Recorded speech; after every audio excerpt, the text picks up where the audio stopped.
Baik, kita mulai saja ya. Perkenalkan, nama saya Widya Holil. Kebetulan saya mengajar di Fakultas Ilmu Komputer dengan background kecerdasan buatan, data mining, dan information security. Ya, teman-teman, eh, ini menarik ya. Saya baru mengajar untuk masalah informasi mengenai desain informasi dengan tema information management dan kajiannya. Wah, kalau mau bicara soal sistem informasi atau information system atau manajemen information itu sangat luas ya, sangat luas sekali. Jadi kalau mau lihat kajiannya dari aspek manapun itu, dari aspek IT saja sangat luas, apalagi kalau dari aspek uh, ilmu sains informasi. Nah ini yang masih menjadi uh, ini salah satu bidang baru ya teman-teman ya. Jadi sains informasi ini sebenarnya dulu kontennya mungkin lebih cenderung ke sains data. Jadi kalau di IT itu ada sains data, dan di ilmu sosial budaya dan di dalam sosial sains ini ada namanya sains informasi. Sangat menarik. Jadi nanti teman-teman juga bisa melihat aspek-aspek yang ada di pada sains informasi ini. Jadi kalau mau dibilang apa yang mau dikaji, apa yang mau dilihat, nah hari ini saya akan memberikan aspek dari IT-nya. Kita lihat dari aspek development-nya, dari aspek teknologi informasi. Jadi bukan dari aspek sosialnya ya. Jadi saya akan memperlihatkan kepada teman-teman bagaimana kita bisa. Oke, sorry, saya bisa dijadikan host untuk sharing nggak ya? Ini kayaknya saya nggak bisa share ini nih. Saya nggak bisa share eh slide. Adminnya siapa ya? Apa saya bisa untuk share slide? Karena kebetulan saya lihat di Leeds itu belum ada untuk ini. Mas, siapa ya kemarin yang hubungi saya? Saya bisa dijadikan untuk admin untuk share slide-nya. Bisa dibantu. Saya nggak bisa share slide ini. Claim host. Oke. Oh, baik. Sebentar, saya lihat ininya dulu.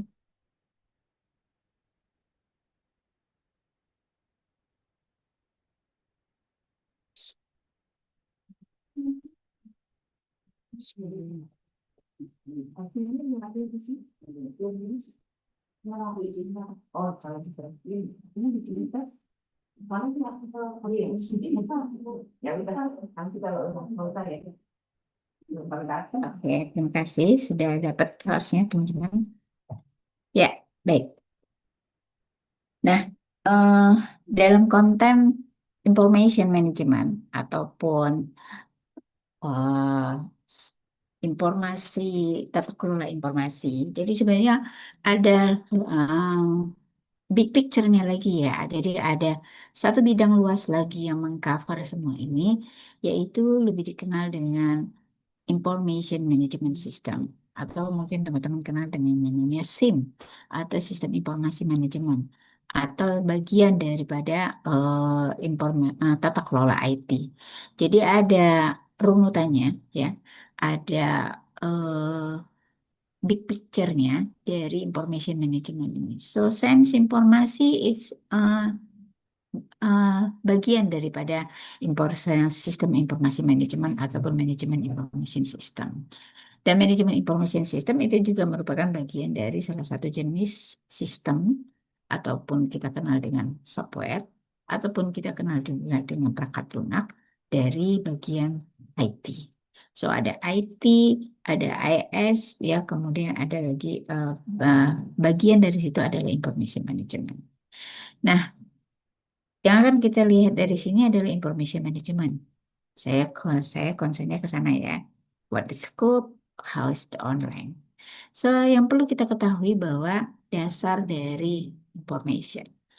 Informasi itu berasal dari data. Jadi ada data yang kita collecting, ya, yang kita proses. dan kemudian kita transform menjadi suatu informasi. Nah, itu yang menjadi dasar utama.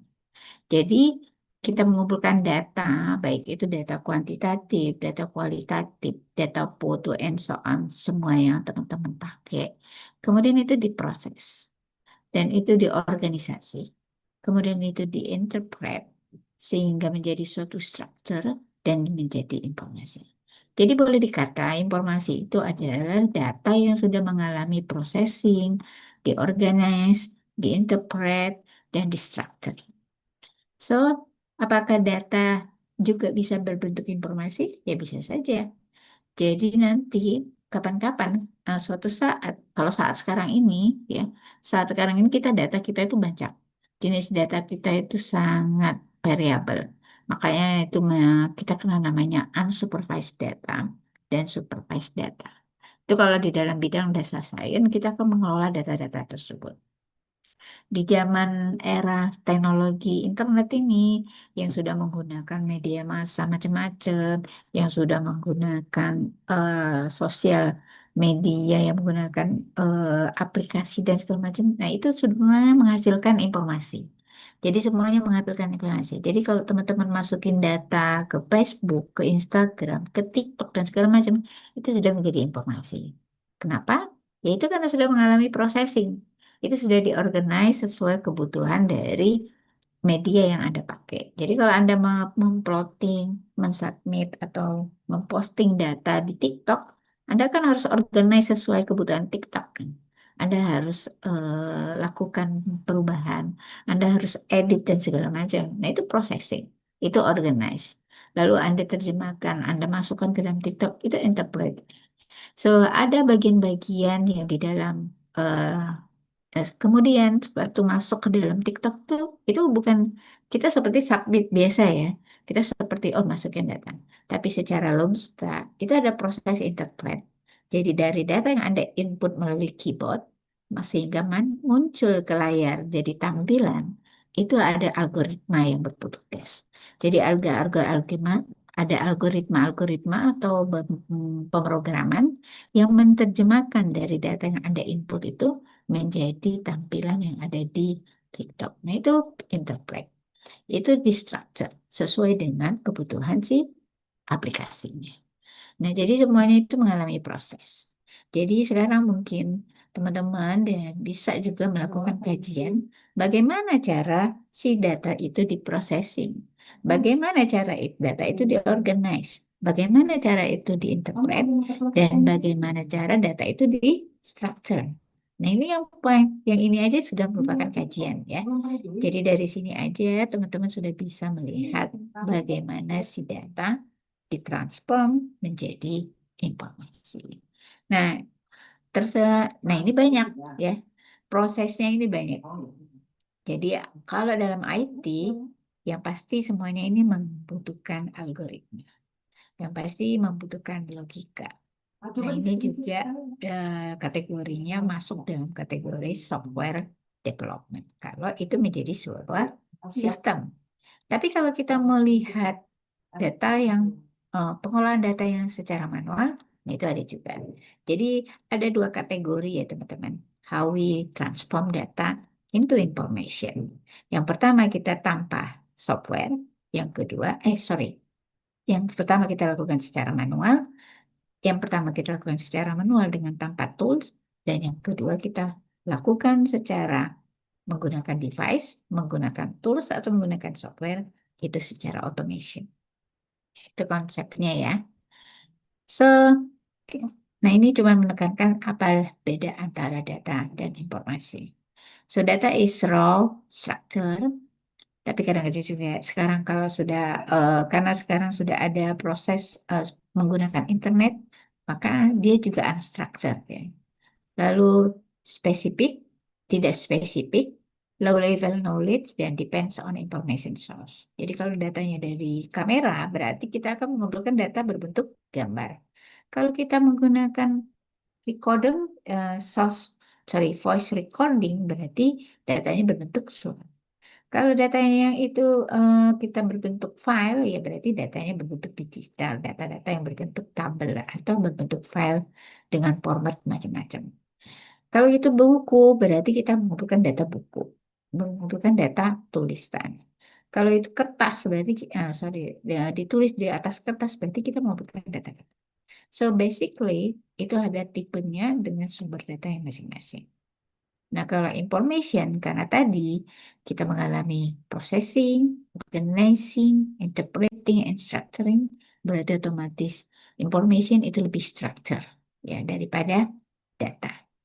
Lebih spesifik, secondary level knowledge dalam arti berarti dia harus ada processing ya, harus ada structure dan segala macam dan depends on data collected. Jadi kalau misalnya data yang kita kolektif itu data suara, berarti informasi juga bisa berbentuk suara, tapi akan dikelola ya. Jadi mungkin teman-teman nggak sadar di selama ini ya. Anda masukkan data, ngumpulin video di dalam HP Anda, itu Anda sudah collecting data. Namanya data video, data image. Kemudian Anda masukkan ke dalam aplikasi. Aplikasi apa saja, sehingga itu berbentuk video, sehingga itu berbentuk presentasi. Kemudian Anda upload di YouTube. So, secara tidak langsung sebenarnya Anda sudah melakukan processing. Anda sudah melakukan organizing, Anda sudah melakukan interpreting, dan Anda juga menstructure sesuai kebutuhan YouTube. Jadi pada saat Anda menjadi seorang konten ya, konten saya bilangnya apa ya, content entrepreneur ya, itu sudah melakukan proses dari data menjadi informasi. Jadi semuanya sudah masuk ke sana, lalu diakses orang lagi ya, sudah itu di like orang lagi, nah itu sudah juga mengalami prosesnya. Nah dari situ juga kita sudah melihat bagaimana sains informasi itu berproses ya, dijalankan. Oke. So basically information ya. Jadi kita lihat difference antara information dan data. So contoh data information karena itu merupakan hasil yang sudah diproses, maka ini bisa berupa data customer. Lalu ada predictive maintenance scheduling, profile ideal customer. Jadi ini semuanya didapat dari mana? Jadi dari information customer. Jadi data customer yang membeli barang, data customer, data penjualan, data pembelian, kemudian data customer yang ada itu kalau itu namanya CRM. Nanti kita lihat tipe-tipenya ya. Tapi gambarannya seperti ini. Jadi kalau di kita di UPN, so data adalah suatu Anda memasukkan data Anda ke dalam POM pendaftaran, nama, alamat, tempat tinggal, and so on. So pada saat sudah masuk ke sistem siakat, otomatis itu menjadi informasi bagi kami. Itu menjadi makanya namanya sistem informasi ya. Dia mengelola semua data yang Anda masukkan. Sudah itu sistem, itu adalah bagian dari informasi. Nah, jadi information ini lebih cenderung merupakan hasil yang didapat dari data-data yang dikumpulkan. Data-data yang kita collecting dan kita proses. So, let's see exploring about information. Nah, jadi bicara mengenai information, konteksnya daripada saat kita melakukan proses informasi atau pada saat kita sudah mengembangkan suatu sistem informasi, maka kita sudah mengenai yang namanya IMS, ya. Tapi kita juga bisa melihat information management itu harus dilakukan. Kalau sistem sudah dikembangkan di suatu organisasi, jadi otomatis misalnya ini, customer siakat itu sudah dikembangkan dan digunakan oleh mahasiswa dan dosen, tapi terutama untuk mahasiswa, otomatis data sudah dimasukkan terus. So, Anda bisa bayangkan berapa data yang sudah ada di server UPN Data Jakarta. Dari mungkin sekarang sudah sampai 30.000 mahasiswa. Dan itu sudah per tahun dan per angkatan. Kemudian mau kita apakan nih data ini? Ya, makanya perlu yang namanya information management. Ya, perlu ada dikelola itu datanya. Jadi bukan cuma capture, kemudian dikelola, kemudian di save di suatu di server atau di sistem ya. Jadi sama aja sih kalau Anda YouTube Anda memposting kemudian di collecting data gambar kemudian dikelola masuk ke YouTube. So, apa yang Anda lakukan selanjutnya dengan YouTube tersebut? dengan video Anda yang ditutup tersebut dikelolakan, harus di manage. Anda pengen dapatnya berapa viewer, Anda pengen mencapai 1 juta viewers, kemudian Anda kelola terus dan segala. Dan itu perlu yang namanya manajemen. Makanya konteksnya itu juga adalah information management. Itu kalau untuk per orang. Tapi kalau kita bicara per organisasi, maka kita perlu yang namanya information management system. So ini bicara mengenai manajemen ini berarti kaitannya sangat erat dengan tata kelola. Jadi kalau tadi kita melihat dari aspek pengembangannya, sekarang kita melihat aspek tata kelola. Jadi emang gitu ya teman-teman ya. S itu luas, sangat luas. Jadi kalau saya bicara di sini ini baru penyampaian. So kalau mau bicara kaidah kajian apa saja yang bisa dilakukan di ekonomi settlement, itu banyak sekali. Ya, itu banyak sekali. Jadi tinggal teman-teman pilih mau aspek dari ini. Nah, salah satunya contohnya ini. Kalau dari aspek information management, teman-teman juga bisa melihat dari data storage. Tapi kalau ini lebih ke IT ya. Tapi itu oke. Misalnya memang pengen tahu bagaimana si data itu disimpan. Data storage ini kita bicara mengenai di media penyimpanan data. Jadi manajemen penyimpan data itu di mana? Kalau kita bicara privacy, Anda menyimpan data Anda di mana? Mungkin Anda simpan di cloud. Ya, mostly mungkin kebanyakan nyimpen di cloud ya, karena menggunakan email, menggunakan sosial media, itu pasti Anda simpannya di cloud. Nah, simpan di cloud itu melalui email. Itu sudah otomatis menyimpan di cloud. Atau ada nyimpan di server. Atau yang punya laptop, nyimpan di laptop. Atau yang punya yang paling yang paling eh, eh, applicable itu adalah HP ya. Anda menyimpannya semuanya di HP. Jadi kalau HP-nya hilang, waduh, itu sesuatu. Nah, kemudian dari search and retrieval. Jadi kalau dari search and retrieval ini adalah bagaimana mengatur pemanggilan informasi. Jadi bagaimana proses Anda akan mengakses informasinya. Nah, ini juga akan menjadi kajian juga. Tinggal teman-teman mau lihat dari aspek apa. Apa mau dari aspek logical atau mau aspek desain UI UX atau mau aspek device. Jadi kalau logical itu berarti melihat dari desain fiturnya atau melihat dari UI UX.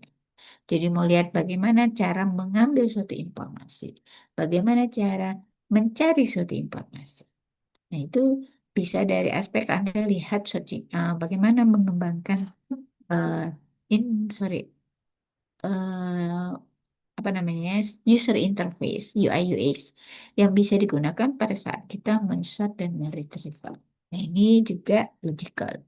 Bisa berdasarkan algoritma, bisa dari aspek pemrograman, atau bisa dari aspek device. Jadi mungkin saja teman-teman ingin melihat bagaimana data itu atau informasi tersebut disimpan menggunakan device apa, kemudian bagaimana atau melihat bagaimana user interface-nya bagus atau tidak, ya, itu bisa dilihat juga, bisa dikaji.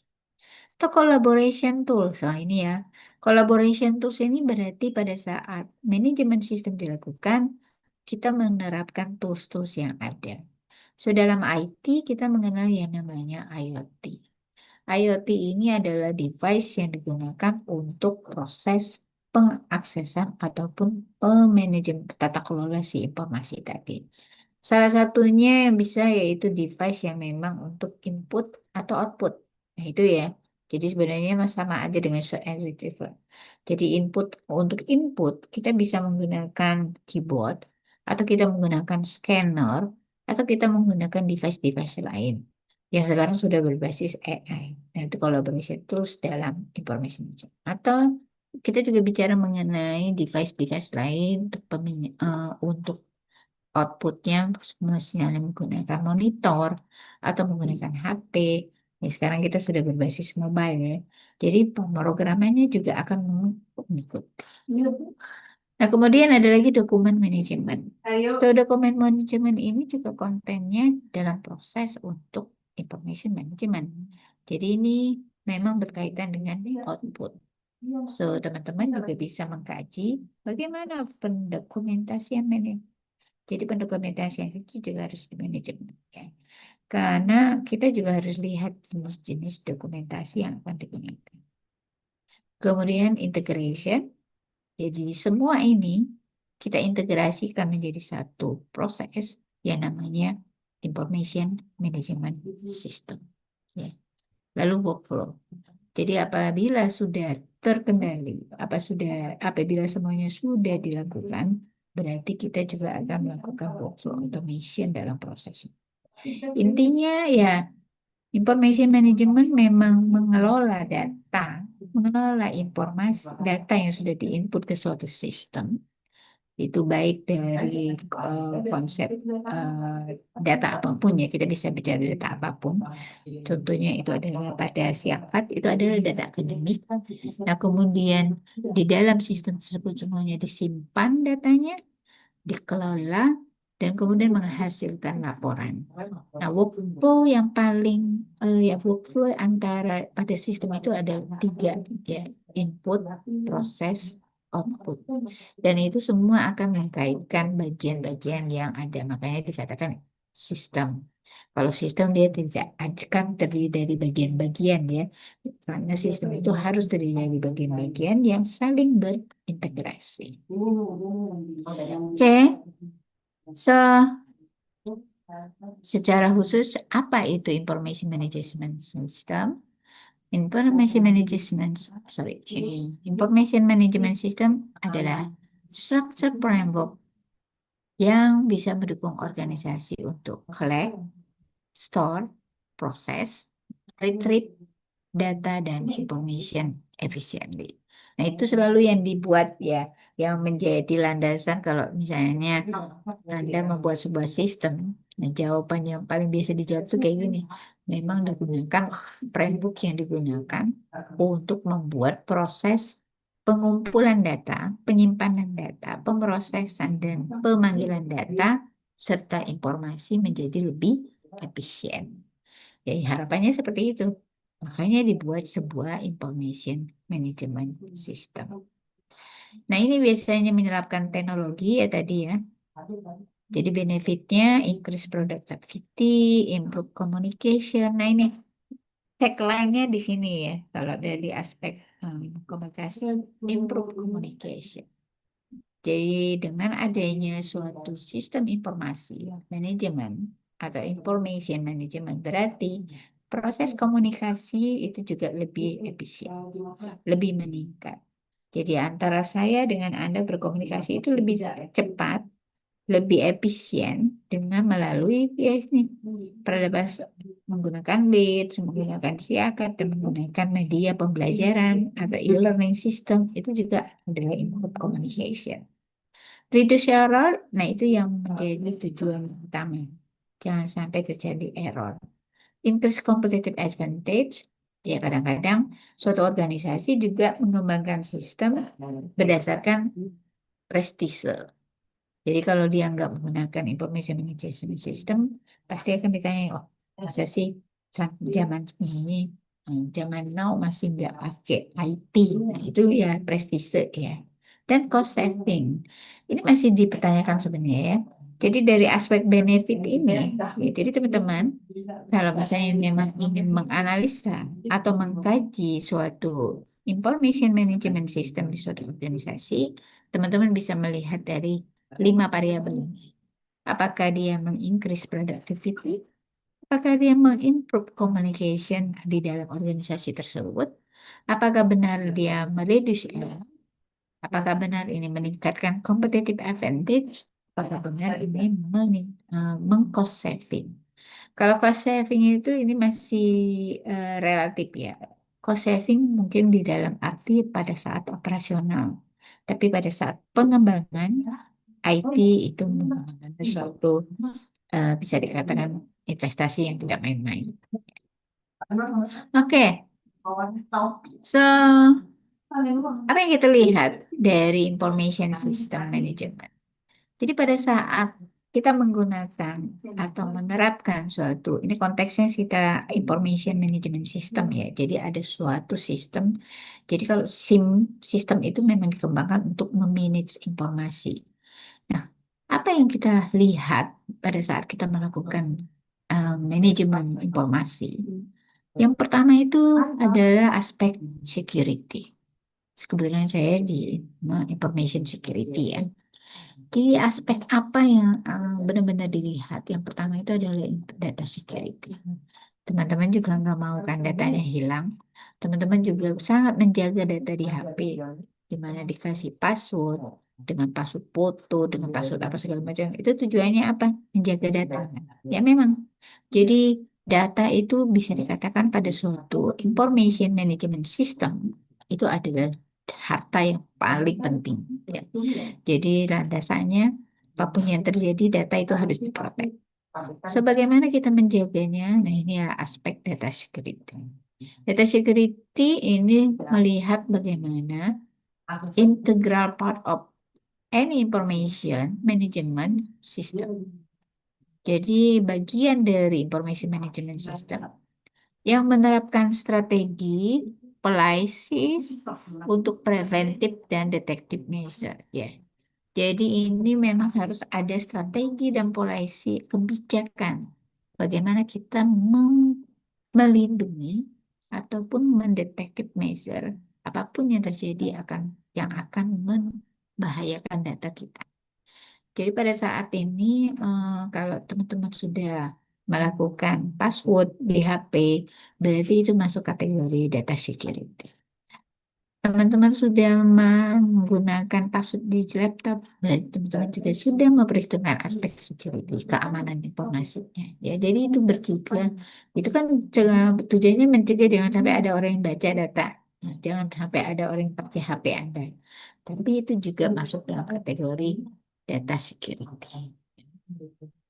Nah, yang kedua, data governance. Jadi kalau data itu sudah di dalam suatu sistem, di dalam suatu information management system, berarti kita juga harus melihat bagaimana data itu dikelola. So, governance tata kelola ya. Bagaimana manage-nya, bagaimana untuk mengatur penyimpanannya. Nah, ini kalau di dalam pemrograman, itu biasanya kita tentukan dulu di awal tipe datanya, apa segala macam dan secara logikanya. Nanti baru kita tentukan penyimpanan. Nah, jadi pada saat mungkin ada teman-teman yang hobi membuat program atau coding, jadi coding itu bukan sekadar Anda buat logikanya, tapi kemudian dia jalan. No, Anda juga harus pikirkan bagaimana penyimpanan data yang akan diproses oleh program Anda. Karena kalau Anda nggak mikirkan gitu, nah itu yang membuat kadang-kadang kalau program di jalan atau hang, nggak bisa ini. Karena Anda lupa memperhatikan aspek penyimpanan data setelah program dijalankan. Nah, itu juga perlu adanya data governance. Oke, nanti konteksnya manajemen information system itu yang namanya aja kategori manajemen information system ya. Jadi kalau sudah dijalankan berarti juga dikelola. Nah, kalau sudah dikelola itu berarti harus dievaluasi. Nah, dievaluasi ini konteks namanya adalah IT audit. Jadi audit itu juga ada di dalam manajemen information system. Nah, itu juga salah satu kajian. Jadi, saya bisa kasih tahu ya, jadi di dalam information management system, teman-teman bisa lihat dari aspek data security-nya, lihat dari aspek data governance-nya. Nah, ini salah satu lagi dari aspek data analitik. Jadi, kalau data analitik ini lebih konteks ke informasi yang sudah ada. Jadi kalau informasinya sudah ada di dalam sistem, berarti sekarang teman-teman harus bisa mengelola data tersebut. Nah, kalau mengelola data tersebut, nama kontennya adalah data analitik. Jadi bisa divisualkan, bisa menggunakan tools-tools yang ada untuk menganalisa data, sehingga nanti ini bisa menjadi informasi bagi yang membutuhkan. Jadi kayak tadi ya, data penjualan customer. Nah, itu bisa awalnya itu dari data penjualan. Customer beli ini masuk di data, kemudian datanya dikelola. Bagaimana saya mengelolanya? Saya pengen tahu, oh ini customer ini Siapa aja sih yang beli barang ini? Siapa aja sih yang menggunakan barang ini berapa lama habisnya? Itu bisa diambil dari hasil data penjualan. Maka ini masuk konteks data. Itu juga salah satu kajian yang bisa dilihat ya. Lalu ada lagi data integration. So, data integration ini intinya providing central repository. Jadi ini berbicara mengenai infrastruktur data ataupun infrastruktur. Kalau ini lebih cenderung ke fisik ya. Jadi arsitektur proses datanya, penyimpanan datanya bagaimana. Jadi ini bicara mengenai logika juga, melihat dari UI UX-nya juga menyediakan tools-tools yang memang digunakan proses untuk integrasi data di information management system tersebut. Nah, itu data integration. Nah, itu juga bisa dijadikan kajian. Ya, bisa melihat bagaimana data itu diintegrasikan, tools apa yang dipakai, dan prosesnya bagaimana. Nah, yang kelima itu adalah big data capabilities. Nah, ini tidak bisa kita pungkiri lagi bahwa sekarang kita konteksnya sudah masuk ke big data. Karena kita sudah menggunakan internet, kita sudah menggunakan macam-macam media.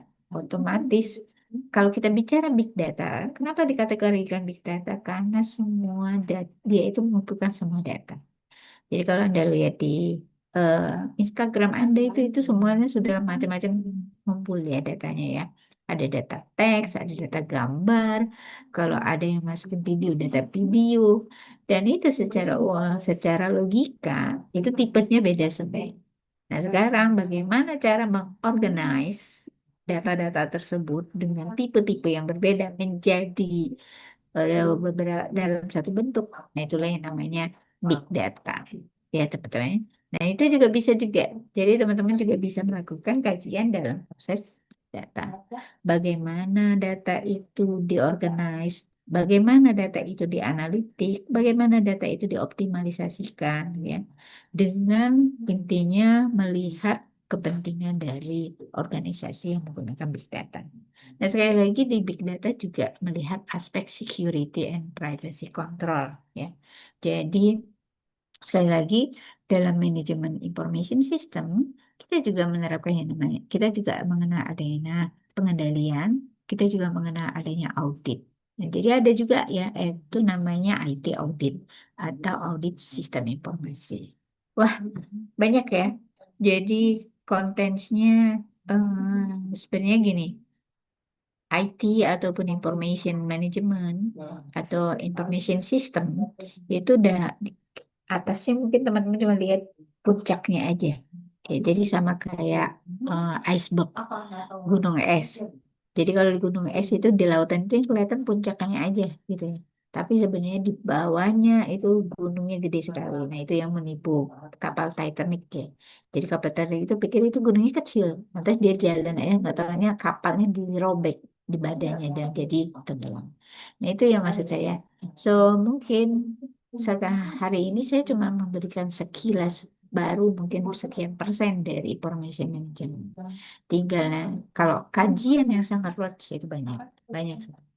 Jadi teman-teman bisa melihat dari macam-macam aspek. Oke, sampai sini ada yang mau ditanyakan nih? Ada yang mau ditanyakan? Silakan.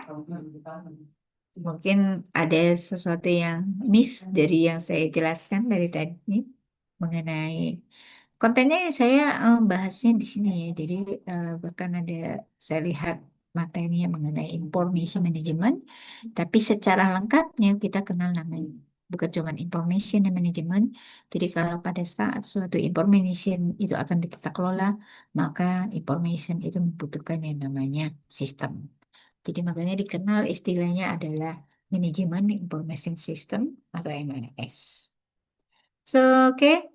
Nah, tadi saya sudah gambarkan apa itu MIS ataupun Information System Management. Nah, ini salah beberapa jenis dari Information System Management yang bisa teman-teman lihat.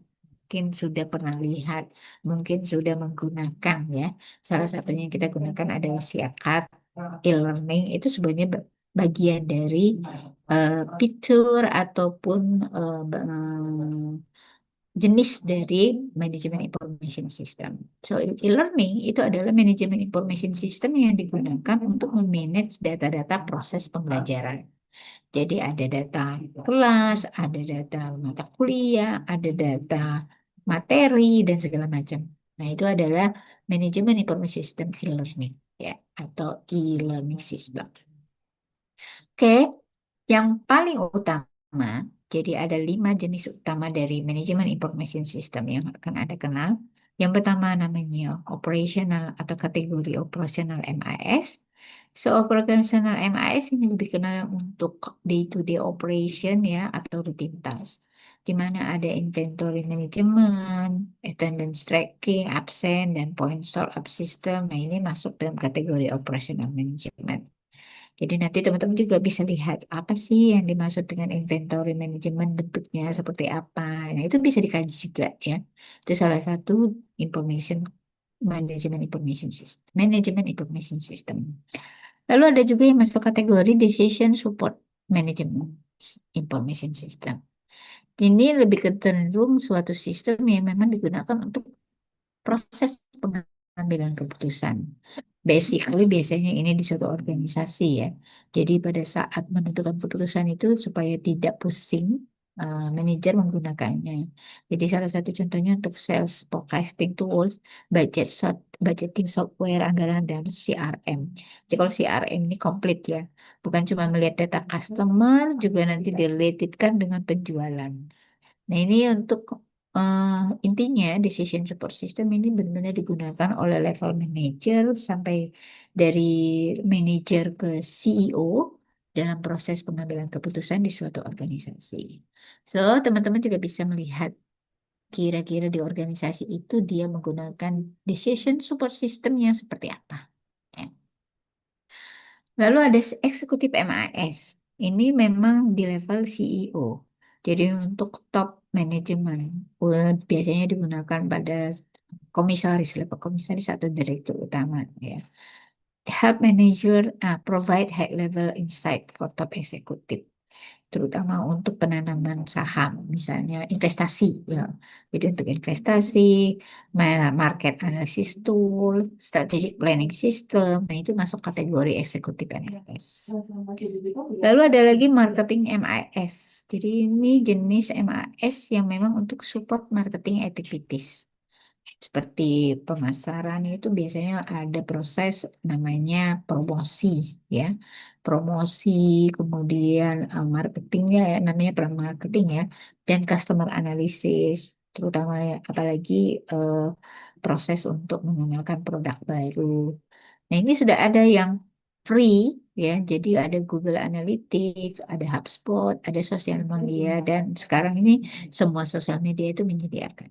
Ya, jadi mungkin teman-teman sudah biasa menggunakan. Oh, jadi yang saya pakai kemarin itu masuk kategori marketing MIS. Lalu ada lagi human resource. Human resource MIS ini berhubungan dengan HRD atau HR manager. HR manager menggunakan data-data yang dari Human Resource Management. Kontennya berarti related to data SDM.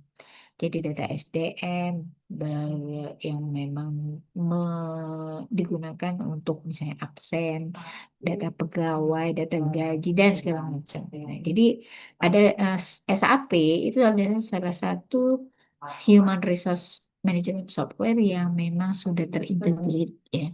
Jadi dia bukan cuma dari pendataan gaji sampai pendataan bonus, berhubungan dengan related dengan penjualan, related dengan operasional dan segala macam. Nah, itu salah satu yang terintegrasi yang benar-benar sudah digunakan secara internasional itu SAP. Nah, ini yang main types ya, teman-teman ya, main types dari tipe of management information system. Nanti teman-teman akan menemukan banyak lagi dari sub-sub sistem ya, dari bagian-bagian ini. Banyak sekali. Jadi nanti teman-teman akan lihat, tinggal nanti ya, teman-teman kategorikan yang mana nih, masuk ke yang mana gitu. Oke. Nah, in the future, trends dari MIS ini akan terus. Terutama sekarang teknologi semakin meningkat. Jadi ada AI driven EMS, ada cloud based EMS, bahkan ada blockchain. Jadi teknologi blockchain ini adalah dampak dari kita sudah menggunakan jaringan. Lalu ada IoT integration. So AI drive ini sudah memang sudah mulai ya.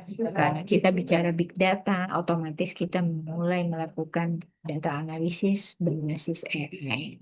Jadi AI ini sudah bukan tren lagi, sudah menjadi bagian dari kehidupan teman-teman tiap hari pakai ChatGPT, pakai sosial, pakai semua software untuk berbasis AI, untuk translate, untuk paraphrase, untuk completed data, untuk Grammarly dan segala macam. Itu semuanya berbasis AI. Jadi mau tidak mau kehidupan kita juga sekarang sudah AI driven, AI driven, sudah tergantung pada AI. Tapi be careful ya, gunakan AI sebagai tools, bukan sebagai main pikiran, karena Anda adalah human. Jadi human itu yang harus memegang kendali. Jadi jangan menjadi manusia AI. Maksud saya, kalau jadi mahasiswa AI, ya memang semua jawabannya dari AI. Pas ditanya langsung nggak bisa jawab. Jadinya kayak robot. Robot itu kalau nggak ada data yang dimasukkan, dia cuma besi. Dia cuma besi berdiri aja tanpa apa-apa yang dilakukan. Nah, seperti itulah Anda. Kalau Anda sebenarnya menggunakan AI. Kalau saya sih nggak masalah ya. Silakan Anda mau buat tugas pakai AI. Tapi asalkan pada saat Anda ditanya secara langsung, Anda bisa menjawab. Nah, itu intinya. Karena kita human, kita not AI. Nah, itu yang jangan sampai benar-benar di AI driven. Cloud base, intinya semua data itu sudah berbasis cloud. Semuanya disimpan di cloud. Semuanya sudah menggunakan jaringan cloud. Jadi kita tidak susah-susah lagi untuk memikirkan penyimpanan data. Data disimpan di mana-mana. Semakin banyak email Anda, maka semakin banyak juga tempat Anda menyimpan data. Blockchain itu adalah bagian dari konten cloud base tadi ya. Apabila data, sorry, apabila semua bagian sudah menggunakan sistem, otomatis akan terjadi yang namanya blockchain teknologi. Dan ini perlu adanya data integrity dan security. IoT berarti itu sudah memulaikan, kita sudah menggunakan berbagai device. Kita sudah menggunakan sensor, kita sudah menggunakan smartphone, sudah menggunakan smartwatch, sudah menggunakan smart sekarang maka ada eyes, smart glasses ya. Pokoknya itu semuanya. Nah itu semuanya berbasis IoT. Nah dari situ juga teman-teman juga melihat bahwa informasi itu bisa diambil atau bisa disimpan di dalam device-device tersebut. Jadi coba deh yang menggunakan smartwatch itu sudah dioptimalkan belum? Bukan cuma untuk melihat jam aja. Di situ kan Anda bisa melihat macam-macam informasi, macam-macam yang bisa di. Nah, sekarang bagaimana cara Anda mengelola informasi itu supaya bisa menjadi lebih optimal, supaya bisa benar-benar lebih bermanfaat, bukan cuma untuk dipakai aja. Ya. Karena ya tujuan dari orang yang membuat smartwatch itu bukan cuma untuk dipakai jadi jam aja, tapi itu menjadi sumber informasi bagi Anda. Oke, So, kita di stage mana nih sekarang? Ya, seperti yang saya katakan tadi, kita sudah stage data-driven culture. Kita sudah menggunakan data. Jadi, saya tekan ingatkan lagi teman-teman ya. Kita ini sudah menyebarkan data kemana-mana. Jadi, bagi cewek-cewek, teman-teman yang cewek, yang suka posting foto, be aware. Karena foto Anda bisa jadi akan menjadi senjata untuk Anda sendiri. Bijaknya ya, kita harus tingkatkan bagaimana kita mengamankan data kita sendiri. Foto Anda itu bisa dijadikan senjata untuk orang-orang yang berniat jahat. Foto Anda, data-data Anda juga bisa dijadikan informasi bagi orang-orang untuk menggali informasi Anda. Jadi saya bisa saja memantau Facebook Anda dalam berapa. Kita bisa saja menarik data Facebook Anda, kemudian saya kelola, dan dari situ saya bisa jadikan itu sebagai sumber data untuk mengetahui, oh kamu suka makan apa, oh kamu hobinya makan apa, oh kamu suka baju apa dan segala macam. Dan dari situ juga bisa dijadikan dasar untuk scamming ataupun penipuan. Ya, jadi be aware aja ya, jangan terlalu vulgar dan jangan terlalu bebas juga untuk memposting atau merilis data pribadi di media sosial. Karena apa? Anda pada saat Anda pertama kali menggunakan media sosial tersebut, Anda sudah menyetujui bahwa semua data Anda akan dipakai oleh mereka. So, jangan salahkan media sosialnya ya. Jadi Anda yang harus mengendalikan dan mengontrol bagaimana Anda memposting informasi yang penting-penting, yang sangat krusial itu jangan sampai diketahui orang. Ya itu namanya mengendalikan. Oke? So, backly ke information and governance. Nah, ini mungkin yang bisa dia teman-teman kaji juga dari konten information governance ya. Jadi ada records management, information right, information security, email management, dan audit. Jadi ini adalah bagian-bagian yang memang biasa dilakukan dalam proses tata kelola informasi. Record management ini bagaimana data di record, prosesnya bagaimana, medianya apa, toolsnya apa, dan bagaimana polisinya, nah, itu juga bisa dikaji. Oke. Lalu information right. Information right ini lebih cenderung bagaimana pengaksesan dari informasi. Ya seperti yang tadi saya bilang, pada saat Anda menyetujui pertama kali Anda menggunakan suatu media sosial, Anda sudah menyatakan setuju atau bersedia atau yes apabila data Anda digunakan oleh media sosial tersebut. Jadi Anda nggak punya right lagi, Anda punya hak lagi untuk menuntut karena data Anda sudah diserahkan ke mereka. Nah, itu juga dalam pengaksesan data-data yang jadi di suatu sistem itu kita bisa tentukan, oh kamu itu barunya baca, kamu itu cuma bisa baca, kamu itu cuma bisa mengakses, kamu itu cuma bisa mengedit, kamu cuma bisa menyimpan. Itu adalah right pengaksesan. Information security nah ini yang memang harus menjadi. Jadi Anda juga bisa mengkaji mengenai information security. Ya. Tapi nggak cukup cuman satu kali pertemuan ini, nggak cukup juga ini information security ini bahkan menjadi suatu ini ada mata kuliahnya juga ya bagaimana kita information security, bagaimana kita mengamankan informasi, bagaimana ya kebijakannya dan bagaimana caranya, bahkan ada algoritmanya dan toolsnya dan segala macam. Email management juga harus dilakukan. Jadi email management sebenarnya Yahoo itu sudah punya macam-macam fitur yang bisa kita gunakan untuk email management. Ya. Tinggal dioptimalkan saja. Kita mau muncul di mana, kita mau baca, mau dibaca semua atau enggak, atau mau kita hapus semua dan segala macam, atau kita mau masukkan sebagai spam, atau kita menghindari, kita nggak mau bacain, nah itu semua ada. Ya. Tinggal bagaimana teman-teman melakukan manajemen data ini. Lalu audit. So audit ini adalah pengendalian yang dilakukan dalam information management. Bukan cuma information management, tapi juga IT, tata kelola IT, tata kelola sistem ya. Semuanya perlu audit. Jadi audit itu bukan cuma di keuangan, bukan cuma di manajemen, tapi di IT juga sekarang ada audit. Jadi namanya IT sistem informasi, audit sistem informasi ataupun audit teknologi informasi atau audit information. Nah ini ada playbooknya, kemudian ada toolsnya, kemudian ada algoritmanya juga, kemudian ada proses yang kebijakan-kebijakan yang berkaitan dengan audit.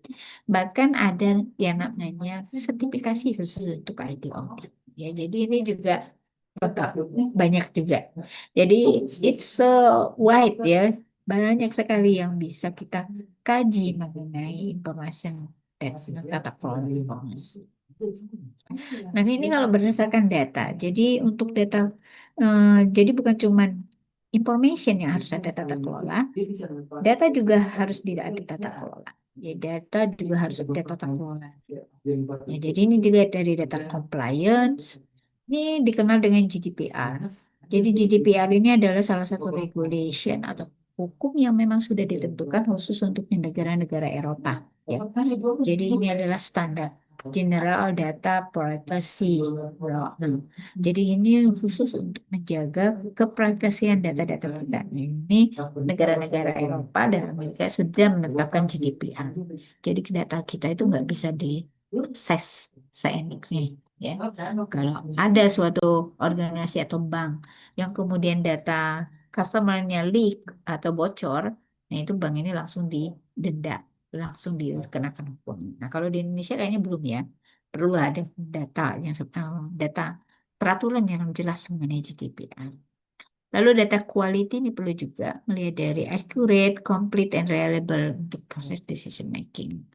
Lalu ada lagi data steward, yaitu managing, overseeing data resource and responsibility. Ini berhubungan dengan proses manage dan data resource-nya. Kemudian ada user data security, ini protect user data from unauthorized access and breach ya. Jadi ini berhubungan lagi dengan information and security. So basically yang paling utama yang kita kaji di dalam information tata kelola atau tata kelola informasi adalah security and compliance ya. Jadi kita harus menentukan bagaimana proses pengamanan informasinya, storage and compliance, kemudian akses kontrolnya juga ya, bagaimana menentukan siapa yang bisa mengakses, modify, delete. Jadi Anda itu cuma bisa kalau di suatu sistem Anda bisa cuma membaca, cuma melihat, tapi nggak bisa mengedit. Nah, itu namanya uh, access control. Ya. Retention and disposal ini berhubungan dengan schedule, various type of information. Ya. Lalu accountability and transparency. Jadi kita juga harus memberikan bagaimana trail dari information. Kemudian, nah ini adalah perbedaan antara data governance and information governance. Jadi ada aspek-aspek yang dilihat. Jadi antara data governance itu ada definition, ada scope, ada primary focus, ada key components, ada data type, governance objective, dan key roles. Kemudian ada regulatory focus, implementation, technology tools, data life cycle, compliance ya. Jadi ini adalah aspek-aspek yang membedakan antara tata kelola data dan tata kelola informasi. Oke, ya sudah. Nah ini ya, jadi implementing data governance ataupun masuk kategorinya ada. Nah ini biasanya diterapkan. Nah ini juga bagian dari framework proses data governance. Saya cari yang information management ya. Wait.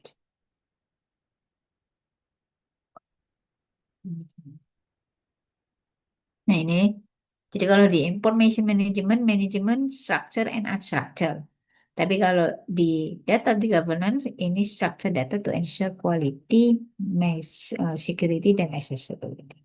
Jadi data ini sudah jelas ditentukan lebih jelas. Tapi kalau information ini bisa structure dan unstructured. Skopnya kalau structure itu data itu fokus ke structure data, tapi kalau information ini itu encompass structure data dan unstructured data.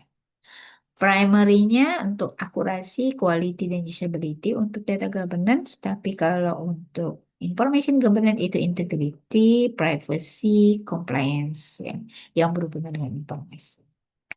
Key components yang dilihat dari data governance adalah data quality, data access, data security. Tetapi kalau data information itu melihat dari life cycle management, compliance, dan retention. Compliance ini sebenarnya kita bisa bilang ini adalah quality assurance ya. Jadi quality assurance yang menjamin bahwa data itu benar-benar berjalan sesuai dengan apa yang ditentukan atau aturan yang ditentukan. Jadi kalau misalnya Anda sudah membuat suatu kebijakan, berarti compliance akan melihat bagaimana kebijakan itu dilakukan pada saat proses informasi. Data types itu primary structure untuk data, sedangkan global information itu structure, semi, dan unstructured. Ya. Governance objective itu ensure data accuracy, reliability, sedangkan pada information itu fokus on the legal, regulatory, and compliance. Key role data stewards. Stewards ini sebenarnya pelayanan ya. Data owners, data analytic. Tapi kalau pada information juga ada data information stewards, compliance officer, and records manager. Ini untuk peranan-peranan penting yang ada di dalam tata kelola data dan tata kelola informasi. So basically, baik data maupun informasi itu memang memerlukan adanya istilahnya itu apa ya, data service. Dan juga ada yang namanya Information Technology Management Service. So, regulatory focus, kalau di data ada GDPR, CCPA ya, sedangkan di information ini lebih legal requirements. Jadi termasuk dalam apabila di negara, di suatu negara itu pasti punya ada aturan-aturan. Kalau kita sih ada namanya eh, apa ya, mengenai konten yang tidak boleh berkat pornografi dan segala macam. Nah, itu berarti masuk dalam regulator. Implementation fokus on input teknologi proses untuk data, tapi kalau information both ya teknologi, policies itu masuk dalam life cycle information. Jadi di tata kelola IT itu dia juga menyebutkan software, hardware, firmware, semuanya masuk.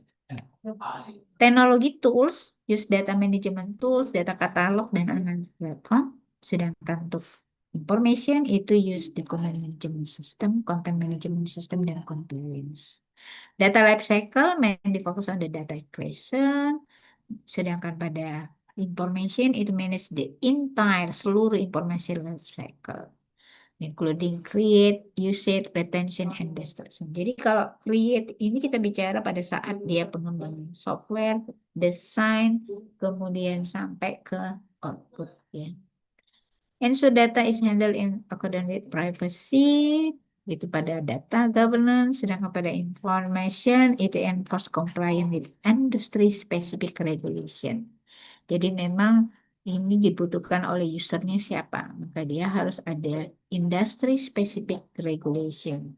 Ya, jadi suatu organisasi itu kalau sudah punya SIM, System Information Management, berarti mereka juga punya yang namanya buku panduan atau handbook dalam proses pengaksesan SIM tersebut.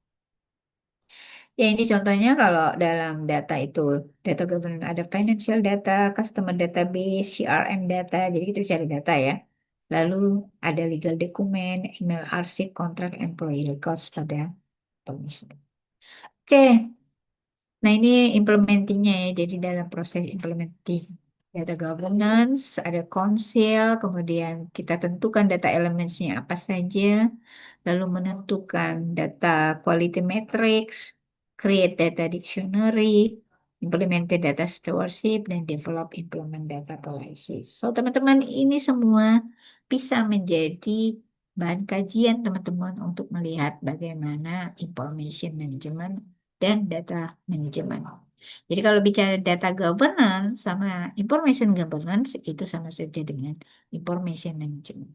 Ya, kita melihat, silakan nanti teman-teman mengkaji bagaimana records manajemennya, bagaimana information right-nya, siapa saja yang bisa mengakses, information security-nya bagaimana tata kelolanya, email management bagaimana, dan semua yang berhubungan dengan pengaksesan informasi. Oke. Nah, sesuai dengan tadi yang saya sampaikan di awal, saya mohon maaf bahwa saya tidak bisa. Nanti kita lanjutkan saja ya, mungkin pada pertemuan kelas besar selanjutnya. Saya mohon izin. Tapi untuk itu saya tanya dulu apa ada yang mau ditanyakan. Silakan teman-teman.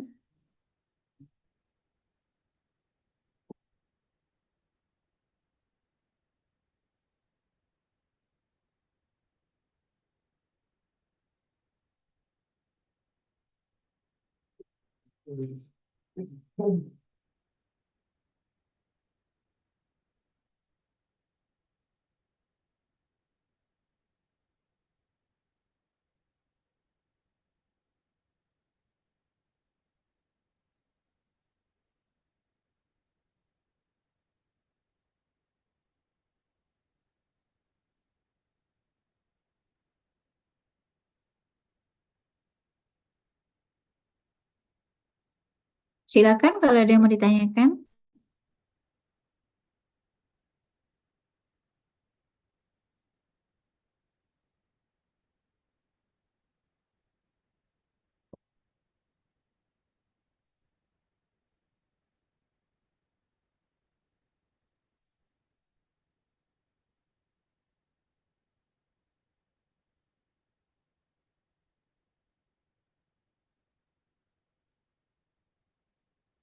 Tidak ada yang mau ditanyakan? Oke, kalau tidak ada kita lanjut ke kuis ya. Silakan nanti teman-teman mengerjakan kuis ini dan kemudian nanti langsung dikerjakan secara online. Nah, nanti saya akan mengikutinya dari sini. Siap. Wait ya, tunggu sebentar.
Baik, teman-teman, ini saya share di link.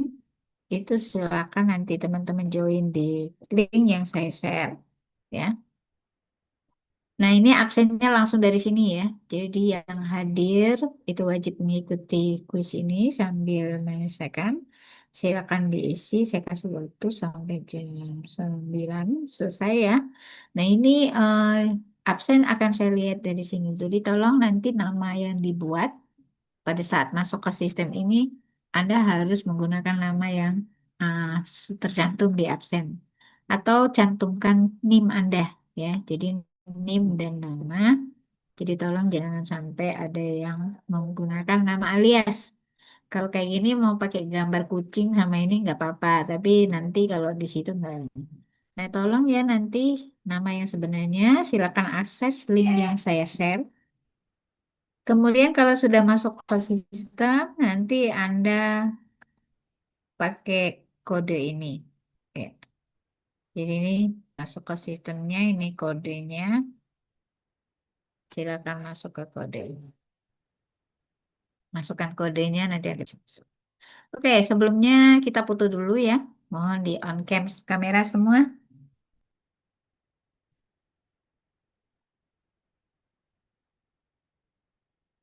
Baik, saya mulai dari yang pertama. Kita ada 5 layar ya.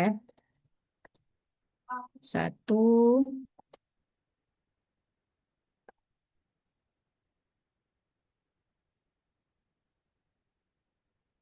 kemudian layar kedua.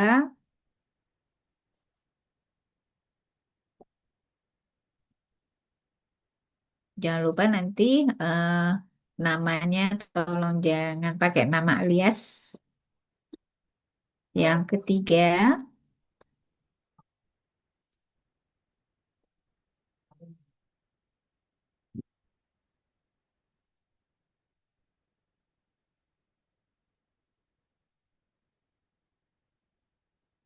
dan yang keempat. Ya, sudah.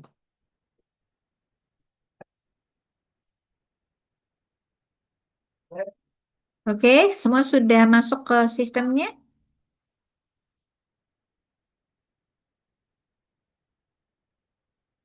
Ada 100 ya, bersama saya 100 berarti saya 99 kali. Baik, eh, bagi yang nanti ini saya akan berikan waktu, nah tapi tidak ada attempt kedua ya, so nanti silakan teman-teman mengattemptnya tidak bisa, walaupun mengattempt tapi saya cuma lihat wah, yang pertama saja. Jadi mau attempt berapa kali itu tidak pengaruh. Oke, kalau sudah masuk semua, saya lihat totally sudah ada berapa yang join, baru 62. Silakan yang belum.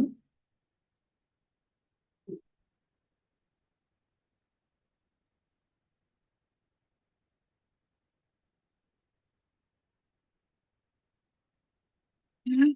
Hmm. Welly udah ke depan? Udah lah. Wah, sabar nih.